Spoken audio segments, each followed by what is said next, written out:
al doctor Jesús Ejías, que es el director, es un analista político muy reconocido, lo hemos entrevistado 1 millón de veces, ya no vive en Nueva York por lo que veo, nos ha cambiado el fondo de su presentación. Voy a colocar el contexto, Jesús, dándote la bienvenida. Elecciones realizadas el 28 de julio. Los electores mayoritariamente piensan que y yo soy elector, que hubo un fraude electoral en Venezuela. Se juramenta Nicolás Maduro, Trump hace un primer acuerdo con Maduro y la oposición recibe lo que llaman en Miami los venezolanos una traición, porque en vez de luchar por la libertad de Venezuela, garantiza la deportación de las primeras 300,000 personas. Cuéntame un poco, ¿cómo observas tú todo este panorama, Jesús? Comenzando un poco de lo general a lo particular. Bueno, gracias por la invitación, Juan Carlos. Un placer de verdad estar con ustedes y compartir con los zulianos, pues, estas reflexiones, ¿no? Yo creo que nosotros debemos ya a estas alturas ir entendiendo. Es que tenemos años sin entender. Y hay quienes no entienden nada aún, después de 25 años. No voy a hablar de las actas, ni de quién ganó, ni de quién perdió en unas elecciones presidenciales realizadas el 28 de julio, porque no tiene sentido. Aquí lo que tiene sentido en este momento es hablar de cómo entrompó la oposición, de cómo asumió la oposición unas elecciones presidenciales que debieron aprovecharse al máximo para obtener resultados tangibles y lograr que el gobierno reconociera pues un resultado que fuese favorable a la oposición en caso dado. Y creo que las decisiones que se tomaron una vez más fueron decisiones equivocadas. O sea, no basta ser mayoría en Venezuela, no basta ser mayoría, se necesita otra cosa. Pero por supuesto, tenemos 25 años de una confrontación política, militar, insurreccional, con todos los juguetes habidos y por haber, en un escenario de confrontación, donde ha habido muertos, heridos, lisiados, exiliados, torturados, ha habido de todo. Son 25 años, por Dios. Son más de 2 generaciones que han pasado por esto. Y todavía seguimos montados en un ring de combate donde nadie está ganando y el país entero está perdiendo. Y cada vez que surge alguna esperanza a los venezolanos para generar un cambio, pues alguien mete la pata. Alguien comete errores. Así pasó en el año 2015 cuando la oposición fue a las elecciones parlamentarias y después de haber venido pues de las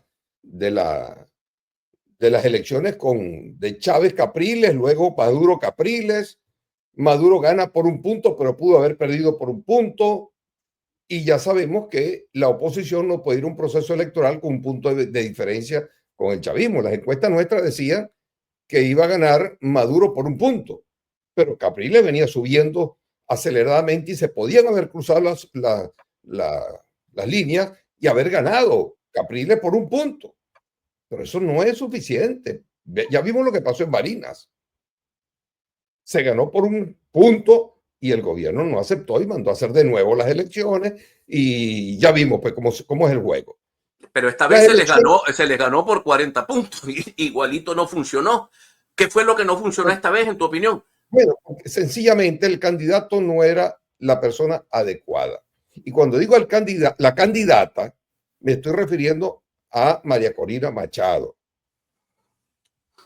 Y esto es importante, que los venezolanos que se entusiasmaron con María Corina Machado están en todo el derecho. Yo siempre he dicho, María Corina Machado es una mujer valiente, es una mujer honesta, es una mujer bien preparada, habla varios idiomas, pero no era la persona indicada para una transición, porque una transición obliga a entendimiento entre 2 factores confrontados. Tan sencillo como eso, en el caso venezolano en particular.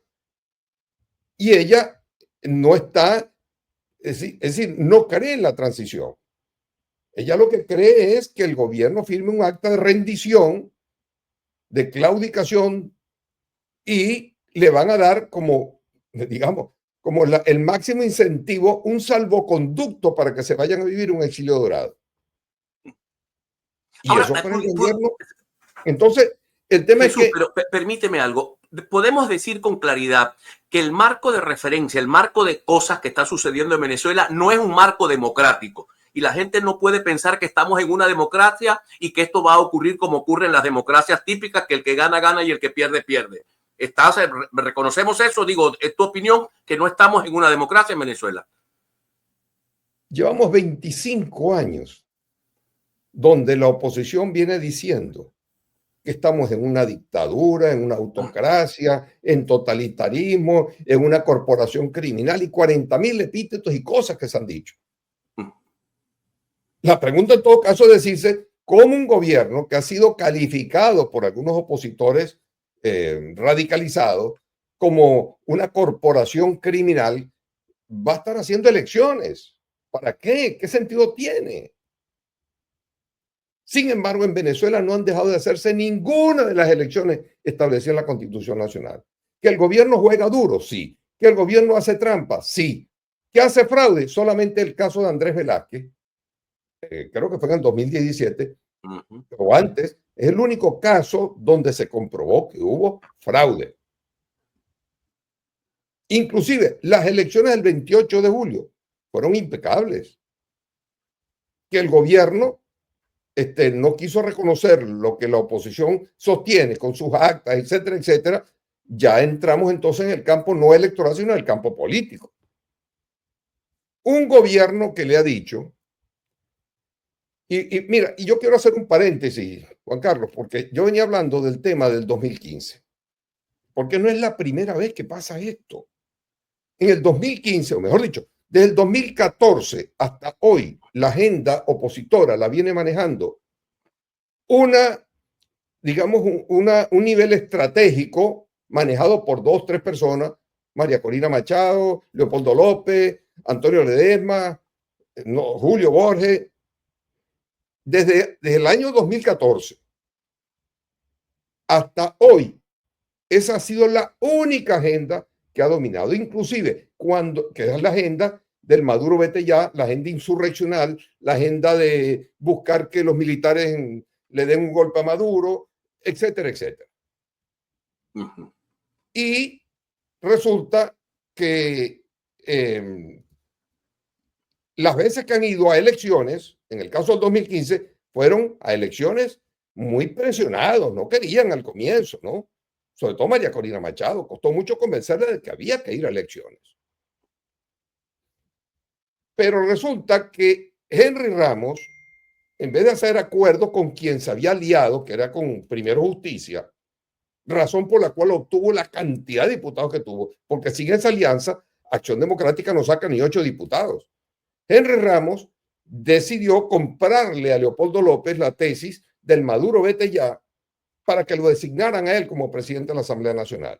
Y él dijo, bueno, en 6 meses sale Maduro y automáticamente adivinen quién va a ser el presidente que queda a cargo. Y pusieron la nueva Asamblea Nacional al servicio de Maduro vete ya, en vez de haber buscado las maneras de entenderse con el gobierno, de buscar la manera de que haya un entendimiento para que se convocaran las elecciones de gobernación y alcaldía, donde la oposición iba a arrasar, y ya de inmediato venían las elecciones presidenciales del 2018. Pero el desespero era tal que no, había que salir de Maduro de inmediato. Y yo le dije a todos estos actores, no va a ocurrir, señores. ¿Cuándo van a entender? ¿Cuándo van a comprender? Ellos tienen poderes de coacción para impedirlo. Y ahí está. Cuando el gobierno, cuando decidieron sacar a Maduro por la vía constitucional, es decir, el Maduro vete ya por la vía constitucional, el gobierno les quitó 3 diputados de Amazonas, el gobierno les quitó, convocó la Asamblea Constituyente, inutilizó a la Asamblea Nacional y no sirvió de nada.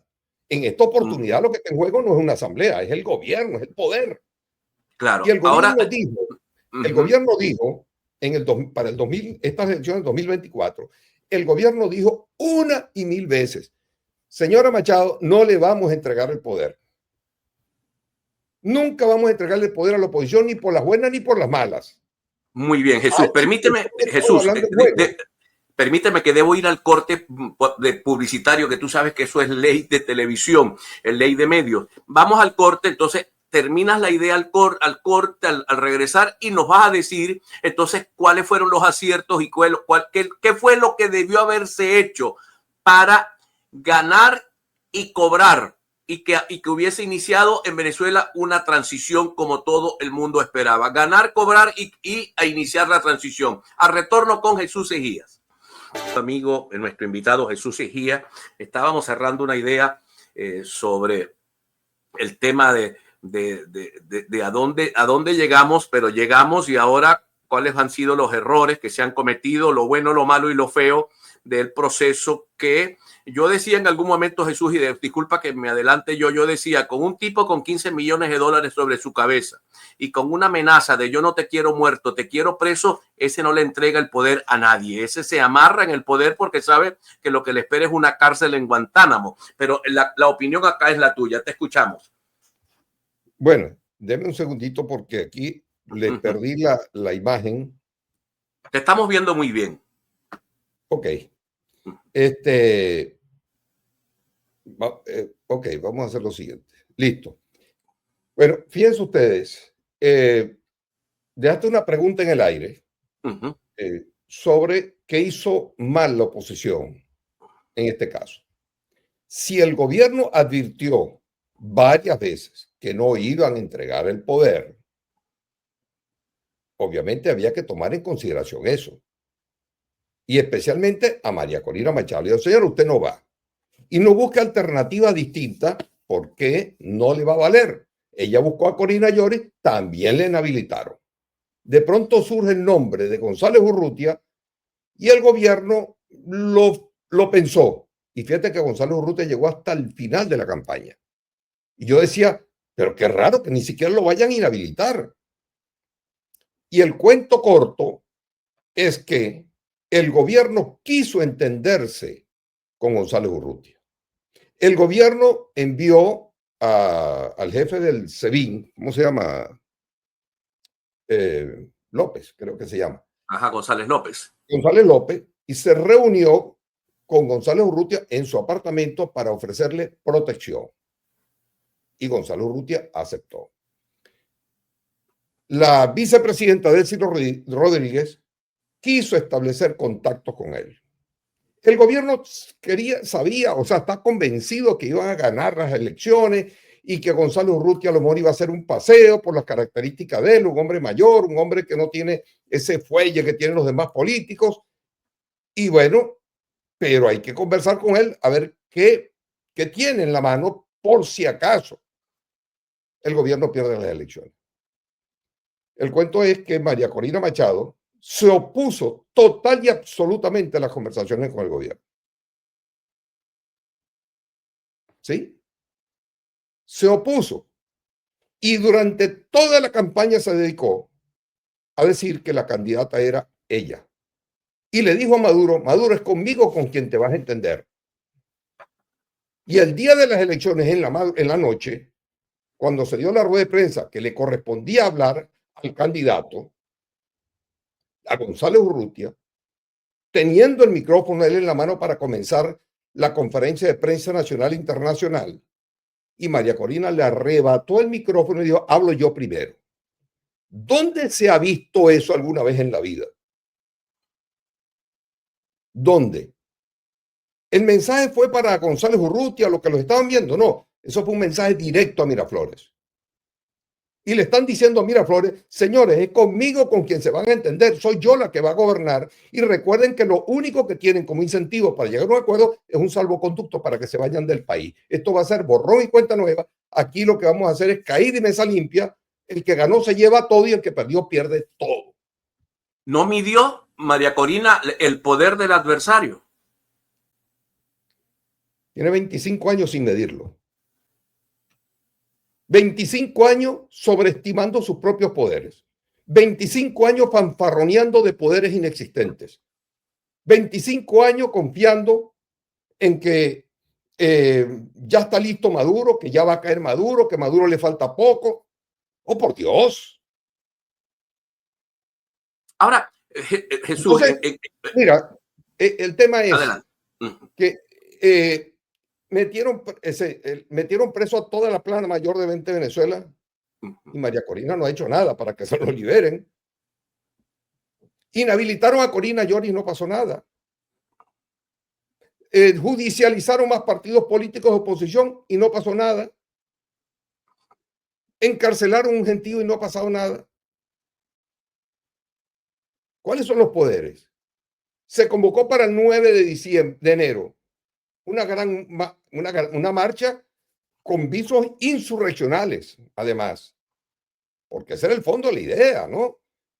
Porque decir que sin el 9 no habrá 10, entonces ya sabemos por dónde iban las cosas. Y los venezolanos no acompañaron a María Corina Machado. ¿Porque son cobardes? No. Si algún pueblo en América Latina ha demostrado coraje y valentía para defender sus intereses y sus derechos, ha sido el pueblo venezolano demostrados años anteriores. Pero los venezolanos no van a caer de nuevo en una celada como esa, donde ellos ponen los muertos. Y mientras tanto, los demás no son capaces ni siquiera de ofrecer una explicación de por qué fracasaron. Mira, lo que te quería decir, y disculpa que Entonces, intenté interrumpirte, porque la gente, estoy leyendo a la gente que está en el auditorio, que hay muchísima gente en el auditorio, están incómodos por lo que tú dices. Hay mucha gente que piensa que tú eres un agente, tú sabes, ¿no? Del otro lado y esas cosas, pero hay realidades de realidades que yo quisiera que tú pedagógicamente hablaras como hablo yo con ellos, porque yo trato de llevar una relación íntima con mi audiencia, muy cercana con mi, porque aquí no se trata de los enemigos, no somos los enemigos, ni Jesús está al servicio de ninguna causa que no sea también la de la libertad de Venezuela, pero comprender de qué tenemos y cómo estamos es la única manera de comprender cómo podemos llegar a algún objetivo con las mira, herramientas que tenemos. Permíteme, disculpa el esguince de mi vocabulario, Jesús, pero a veces uno se preocupa, ¿no? ok. Todos los que duden de mí, les recomiendo que busquen en Amazon un libro que se llama Al borde del desenlace, el suicidio de una revolución. Ahí está clarísima mi posición respecto a ese gobierno. Nunca he estado a favor de ese gobierno, nunca he votado por el gobierno y tengo mi conciencia absolutamente tranquila. Y a todos ellos yo los comprendo, porque todos los venezolanos están en una situación vulnerable, especialmente todos los que están afuera y los que están adentro, ambos. Pero los que están adentro ya quieren salir de esto y vieron una esperanza para el 24 de julio.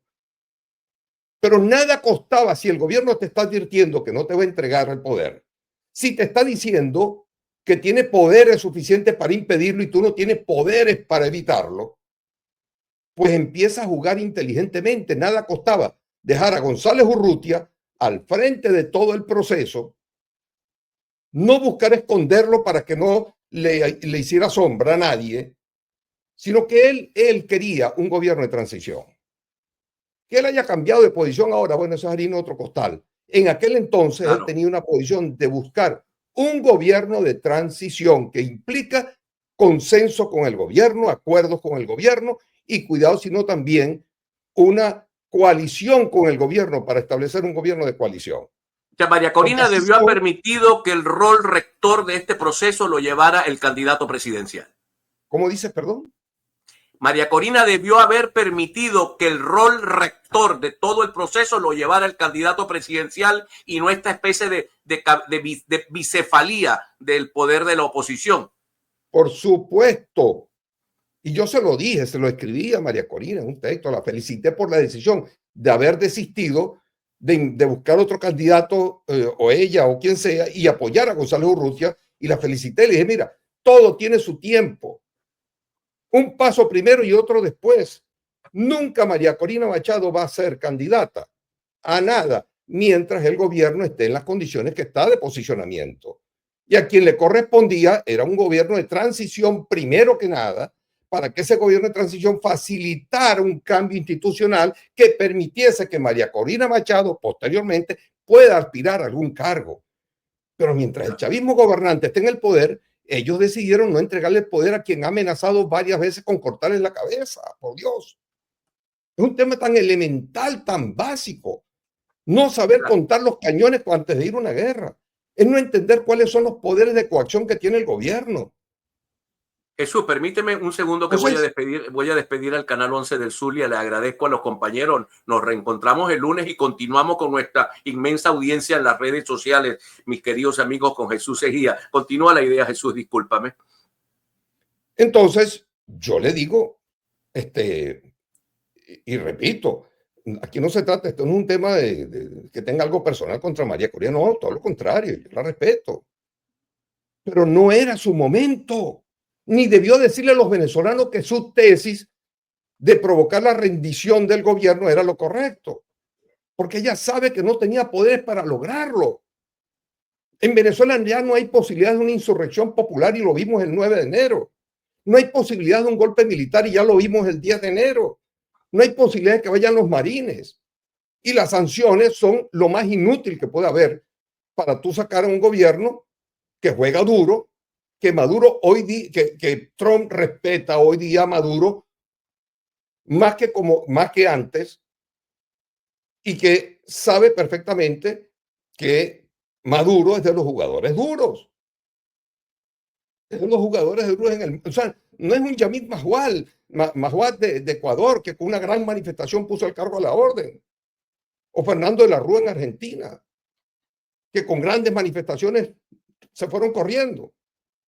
El chavismo gobernante es otra cosa. Y ya llevan 25 años montados en el poder, que no es cualquier cosa.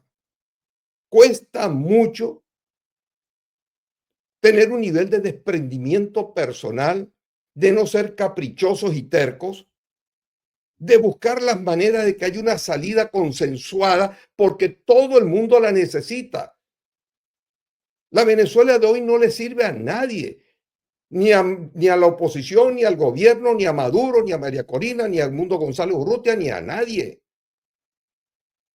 Y todo el mundo quiere un país distinto. Tenemos a 8 millones de venezolanos deambulando por el mundo.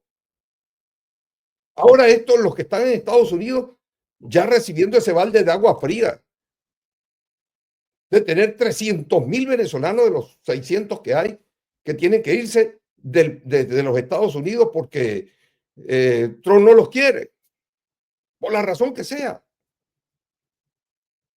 Ahora, Es que no hay Jesús, no hay un poquito de sensibilidad humana para entender que el país necesita ya urgentemente un cambio, y el cambio nunca va a ser o sea, tiene que ser pasar por el gobierno, más no contra el gobierno del chavismo. ¿Por qué? Porque tienen poderes acumulados. ¿Eso es culpa mía? No, yo simplemente me limito a analizarlo y los hechos me están dando la razón una vez más. sí, Una vez más. Que están recuerdo. débiles, sí. Están raquíticos, sí. Que tienen problemas internos, sí. Pero no significa que se están arrastrando pidiendo clemencia y que te van a entregar cándidamente el poder para que les cortes la cabeza. Eso no va a ocurrir. Y de ocurrir cualquier cosa tendrá que ser a través de una acción violenta enorme en el país, con miles y miles y millares de muertos, que yo no lo sé, porque hasta ahora yo no he visto el primer opositor, y por eso Trump le perdió el respeto a muchos de estos líderes, porque le pedían a los marines y Trump le dijo, no, eso no está planteado. El propio Marco Rubio se encargó de decírselo. Elliot Abrams se lo dijo. Olvídense de la intervención militar norteamericana. Eso no va a ocurrir por miles de razones. Lo que podemos hacer es que nos digan cuándo comienzan ustedes, los venezolanos, los combates, y nosotros los vamos a apoyar con logística. Eso se lo dijo Trump en una reunión en la Casa Blanca a Leopoldo López, a Juan Guaidó, a Vecchio y a otros cuantos más que estaban en la reunión. A esta altura todavía Trump está esperando respuesta, porque son personas que creen que los demás son idiotas, que los estadounidenses van a mandar a sus hijos a matarse en Venezuela mientras ellos andan en las redes sociales hablando pistolada. No, viejo, así no es la cosa. Ese no es el juego. El juego es que si tú crees en la guerra, ponte al frente y nosotros atrás. Ahora, Y no Jesús, siguen engañando a los venezolanos. No sigan mintiéndole y aprovechándose de la vulnerabilidad en que se encuentra en este momento. Yo lamento mucho que muchos venezolanos hayan sido engañados. Hoy se sienten frustrados, se sienten indignados, se sienten que no hayan que hacer en ver todo esto. Pero no es culpa mía. Ahora, hay un tema tú eres periodista también, ¿verdad? Entiendo que Sí, tú eres señor. periodista. Sí, la posverdad. Acá tenemos un problema que parece el algoritmo de YouTube o el algoritmo de TikTok, ¿no? TikTok me envía a mí todo lo que los productos que yo consumo me los envían y yo recibo de TikTok lo que yo quiero recibir. Y hay gente que quiere oír lo que le gusta oír y se ha generado en el mundo una posverdad, una especie de escenarios ficticios, pero que todo el mundo cree en el escenario ficticio, tanto los del gobierno como los de la oposición. Yo creo que tenemos un problema de los miércoles, el escenario ficticio que se genera en un programa en Venezolana de Televisión y otros programas que generan escenarios ficticios y la gente se molesta si no escucha lo que quiere escuchar. Analiza un poco esto, que es un poco de estos tiempos muy modernos, ¿no? De la posverdad. Mira, es normal que todas las personas del mundo quieran creer en lo que quieren creer o crean en lo que quieren creer. Eso es parte de la historia universal. Lo que yo digo es que después de 25 años, los venezolanos ya deberían tener un poquito de claridad con respecto a los políticos que manejan sus asuntos. Eso es lo mínimo que tiene que ocurrir. Los venezolanos no pueden seguir sintiéndose engañados por personas que le prometen cosas que no cumplen, empezando por el gobierno, que promete una revolución bonita y lo que ha hecho con el país ha sido el peor de los desastres, jamás visto. Y que no son capaces de reconocer, bueno, ellos han reconocido que se equivocan, que es lo más extraño. Han reconocido que casi todos los presidentes de PDVSA de los últimos 20 años han salido de allí como ladrones. Reconocen que no funciona bien la burocracia gubernamental, que no se cumple con las promesas. Y vemos a cada rato al presidente Maduro peleando con todo el mundo, porque no cumplen, no hacen las cosas bien. Entonces, ¿qué hace suponer que la mayoría te apoya? ¿Qué hace suponer que no es el momento en que ya haya un relevo? El tema es que hay mucho nerviosismo, se han cometido muchos errores, ha habido muchos problemas y por tanto el gobierno se atrinchera en los poderes que tiene para evitar que el cambio no vaya a significar la muerte y la caída de todos ellos en cadena. Tiene que ser algo progresivo como pasó en Chile, como pasó en Sudáfrica. En Chile pusieron a un amigo de Pinochet como presidente, Patricio Aylwin. En Sudáfrica... Tú has venido diciendo durante mucho tiempo que el elefante hay que comérselo a pedacitos y no hubiese habido Betancourt sin el contraalmirante Larrazábal y no hubiese habido Ricardo Lagos sin Patricio Aylwin. Y no hubiese habido tampoco Felipe González de no haber estado Adolfo Suárez, que venía de las entrañas del franquismo. Así es el juego. ¿Por qué cuesta entenderlo tanto? Porque hay que fanatizarse cuando aquí lo que tiene que haber es cabeza fría y pie sobre tierra para poder buscarle una salida urgente a la crisis del país y no ponerse a inventar salidas que no van a ser posibles. Y los políticos venezolanos, tanto del gobierno como de la oposición, lo menos que se les puede pedir es que se bajen de ese ring, carajo. Dejen la peleadera y la camorra que ha destruido al país. Es hora de entenderse y ponerse de acuerdo. Es hora de buscarle una solución a la crisis económica del país para mejorar la calidad de vida, a la crisis de los servicios públicos y también, por supuesto, como primer acto, buscar las maneras de liberar todos los presos políticos, que retornen todos los exiliados, que empiecen a retornar los venezolanos que se han ido. Eso es lo que hay que hacer ahora. Ahora, por eso pero que yo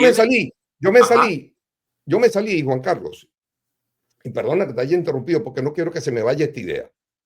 Yo vengo hace tiempo diciendo que hay que bajarse del modo denuncia en que está todo el mundo, que el gobierno es malo, es barriga verde, el gobierno es criminal, asesino, fraudulento, lo que sea. Hay que bajarse del modo denuncia y montarse en el modo solución. ¿Qué le vas a decir tú a los venezolanos que si el gobierno hizo o no hizo? ¿Qué le vas a decir tú de nuevo? Todos lo saben. todos los venezolanos han sufrido todo eso. Mira, me queda una última pregunta que tiene que ver con un proceso que se va a dar el 27 de abril y en mi opinión parece que estamos montados en el mismo barco en el que ya nos montamos en otras ocasiones, pero que seas tú quien dé la opinión ya cerrando nuestra conversación contigo. Bueno, primero que nada, el gobierno es experto en provocar a la oposición muerde el peine, hace las cosas incorrectamente y después inmediatamente cuando ve que la oposición está con los pantalones abajo, derrotado, entonces de inmediato le convoca unas elecciones. Y pasa lo que pasó en el 2018, pasa lo que pasó en el 2021, pasa lo que pasó en el 2017, donde el gobierno arrasa sin necesidad de trampa, porque los opositores deciden llamar a la abstención. Mire, o se hace la guerra, para lo cual no hay coraje en Venezuela, ni armas, empezando por los líderes que hablan de tanta guerra, o te entiendes con el gobierno. Pero olvidémonos ya de las sanciones, olvidémonos de insurrección popular, olvidémonos de golpes militares, porque los militares no van a dar un golpe contra sí mismos, pues ellos son el gobierno, caramba. Ellos son parte del gobierno. Entonces, si a ti no te queda más nada que apelar a todas las rendijas que te entreguen, apelar todas las rendijas que tenga, pues aprovéchalas, utilízalas y ponlo a tu favor, como hizo la oposición en el 2015 con la Asamblea Nacional. Las ganó, las arrasó.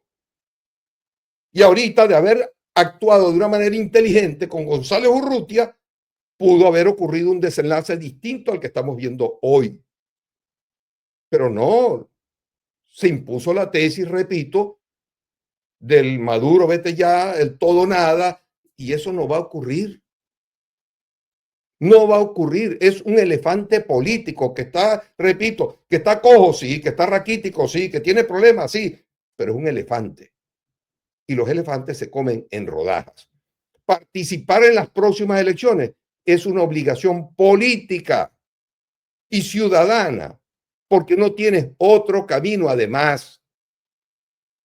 Para el que cree en la democracia, en las elecciones, ok, esa es su salida. Y para aquellos que creen en salidas de guerra, bueno, como ya no puedes hacer nada, no tienes espacio para ninguna guerra, para ninguna confrontación donde la puedas ganar, pues entonces aprovecha todas estas rendijas.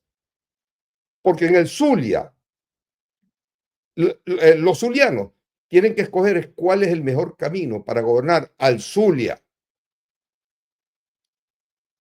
¿Creen que es lo mismo haber tenido a Manuel Rosales como gobernador que haber tenido a Prieto en el pasado? En Caracas, los alcaldes caraqueños son mejores que cualquier chavista. En Nueva Esparta. Pues no. Entonces, yo digo, mira, que van a ir en condiciones muy difíciles a estas elecciones, sí. ¿Que hay riesgo de que se pierda? Sí. ¿Por qué? Porque con los errores cometidos, ¿quién cree hoy día? ¿Cuántos venezolanos pueden creer en una elección de nuevo? ¿Por qué haberlo llevado a una gran frustración como la que se vivió el 28 de julio pasado? ¿Por qué? ¿Por qué llevar las cosas a esos niveles y no saber jugar? Bueno, Lo Jesús, que para corresponde es nosotros, saber jugar. Y eso no es lo que se ha hecho. Y yo creo que ya es hora de que en Venezuela los venezolanos comiencen a pensar en una nueva mayoría que no cree en esta confrontación que obliga a los políticos a bajarse del ring, a cumplirle al país y que se pongan, como dicen por allá en mi pueblo, que se pongan serios y comiencen a hacer las cosas bien. El país ya tiene que ir tomando decisiones en ese sentido, no seguir ingenuamente acompañando aventuras y acompañando tampoco a gobiernos que no funcionan. Y eso es normal en el mundo. Los gobiernos a veces funcionan, otras veces no funcionan. En la política se tiene éxito y se tiene fracaso.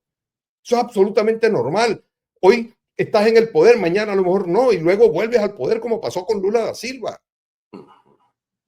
Entonces, estas son las cosas elementales, básicas, que ya el venezolano debe ir entendiendo, sobre todo los que con resiliencia se quedan en el país van a seguir en Venezuela y ellos tienen que buscar una solución a todo esto. Jesús, Y entender que ya los políticos de oficio no les han funcionado bien. Han fracasado todos. No es fácil decirlo, pero esa es la triste y cruda realidad que estamos viviendo. Jesús, un fuerte abrazo para ti, hermano mío. Que Dios te bendiga. Saludos a la señora. Nos Un vemos abrazo en la a todos. Muchísimas Yo gracias. los comprendo muchísimo. No se molesten conmigo. No se molesten conmigo, porque yo no tengo la culpa de nada de esto. Simplemente cumplo con decirle las cosas. Un gran abrazo. Cuídense Un gran mucho. abrazo, Jesús. Un gran abrazo a Jesús.